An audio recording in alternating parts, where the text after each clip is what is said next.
Hi everyone, welcome to my channel An Englishman Afoot. This is a sub-series of the channel called Cooking with Confidence, and today we're going to be making cream of mushroom soup. It's a very simple but very delicious dish. As you can see, we've got our ingredients arrayed before us, so I'll just quickly go through them. We have some chicken stock, we have some mixed dried mushrooms, which is Shiitake, Oyster and Chantrelle. We also have some Porcini mushrooms, and I'm going to be dehydrating these, or rehydrating these, to add in, but also for a garnish as well. We have the main star of the dish, which is mushrooms again.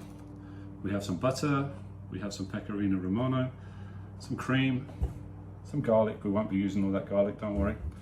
Some onion, salt, pepper, and some thyme. This thyme is freshly grown on my balcony. Now I do have a couple of other sub-series. It's called Project Upper Balcony and Project Lower Balcony, and you can check those out where I try and grow sustainable and some edible plants in an urban garden environment. So without further ado, let's get started.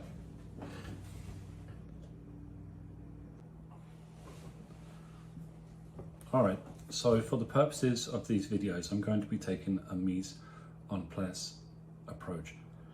Trust me, this isn't how I cook every day, but I think when presenting these videos, it's good to see the ingredients we're going to be using, and they've already been prepared. And I don't think there's anything more boring than watching somebody cut up carrots and onions and garlic, or any kind of vegetable for that matter. It's not necessary. So we have all our prepared ingredients. There is one additional ingredient I didn't include earlier, and this is a dry white wine. This is a Pinot Grigio, very cheap Pinot Grigio. But I think when adding wine to food, especially at the point where you're cooking the onions and the garlic and you cook out the alcohol, it gives it a sweetness and an umami that it just enhances the taste of the food. So no need to go through the ingredients. The measurements will probably not be the same. I'll probably use more cream, a little bit more of the mushroom and the stock, but here we go. This is our ingredients, and in about the next hour or so, it's going to become something very, very delicious. All right, let's cook with confidence. Okay, so first off, we start by melting a couple of teaspoons, or what we would call a good knob of butter, in this pot. Now I'm going to add some olive oil, because a world without olive oil is a world not worth living in. We're going to wait for that to melt.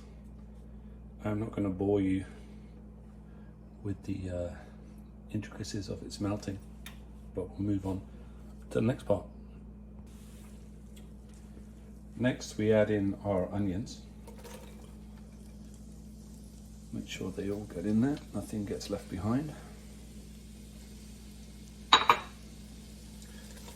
So we're going to let those cook, and we're on a, I don't know if you can see over here, we're on a medium heat, medium. So those we are going to cook until they are translucent and ready for our next ingredient. So our onions are sizzling nicely and becoming translucent. Now I've only used half a sweet white onion here. You can use as much onion as you like. It's preferable to taste, right? But I like onion, but I think half an onion in any meal is adequate. So next thing we're going with the garlic. Quite a bit of garlic, but who doesn't like garlic? All right, so we're going to let that mingle and sizzle for another minute or two, and then in with the wine. So we're about to add the wine. Can you see these little dark specks forming on the base of the pot here? This is pure flavor, and not to be discouraged, it adds to the taste. So, and the purpose of the wine, not only to sweeten, but it's also to deglaze. So such a satisfying sizzle. So I'm going to cook that for another couple of minutes, burn off the alcohol, and then the star of the show is going to make an appearance. So the wine is evaporated, and the alcohol is evaporated, and now we're going in with the mushrooms.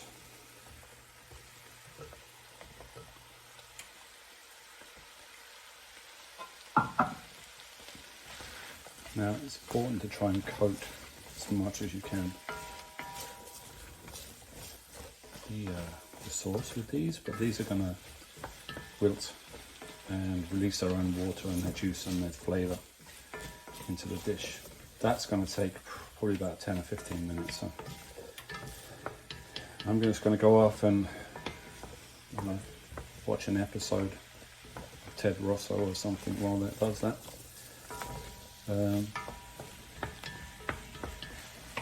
Back in a few minutes. So the mushrooms have wilted and released their moisture, and I think they're done this that I want them to be. So there's one thing I didn't include in the ingredients earlier, and it's a very simple product but a very important product, and that is flour. I'm going to mix this in to form a roux. It's going to be a thickening agent for this before I add in the rest of the mushrooms, the more complex mushrooms, and the stock, and then we're on our way to, I'd say we're probably almost halfway there to deliciousness. So we formed the roux. You can see the base of the pot here is darkened and browned, and all that deliciousness is ready to be absorbed by the other mushrooms and the juice from those mushrooms. Now the smell of this is like waking up in Willy Wonka's factory. That it's got like a chocolatey smell. It's absolutely delicious. Going to add these in.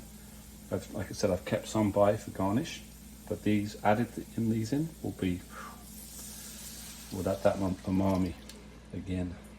The taste sensation. Nothing should be left behind.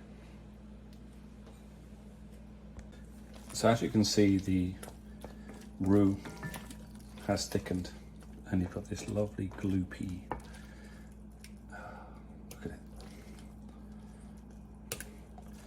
It might not look that delicious, and I don't even know if I got that on camera. Maybe that's a better idea to do it that way. But now, going to add the chicken stock, and this amount here is not enough, but for on-camera purposes, it's going in. But I will be adding a whole pack after we stop this video. But look at it. Look at the creaminess, and it's just taking shape right now. Oh, it's absolutely gorgeous. So now it's time to add in the oregano, Parmesan cheese, or Pecorino, Romano, same thing. Maybe not. And the pepper.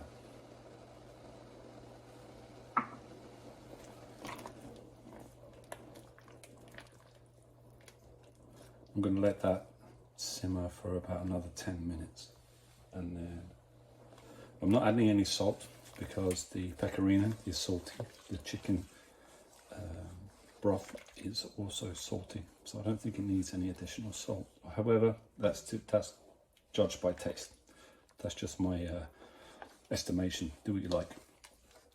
And then once that's given another 10 or 15 minutes, I'm going to blitz it in my Ninja. And we are almost there, my friends. Well, cream of mushroom soup might be cream of mushroom soup, but without the cream. Where do we go? So, add in the cream. And also, a good dollop of sour cream. Now, this is to my taste, but it's going in there. He's going back on very, very low for the next 10 minutes. And I am going to add a little bit more cream in there off camera. But this is almost ready. Next time you see it, it'll be on a plate, garnished and ready to devour. Okay, so there we have the final product. We have an island of medley of wild mushrooms, surrounded by a sea of mushrooms, sprinkled and garnished with chives and parsley plucked directly from my balcony garden, and a dusting of Parmesan cheese. So I hope you've enjoyed watching this as much as I've loved making this. And if you would like to give me a like or comment, or even better, subscribe, I'll make more of these videos for you and take suggestions as to what you would like to see in the future. Until then, it's been a pleasure, and cook with confidence.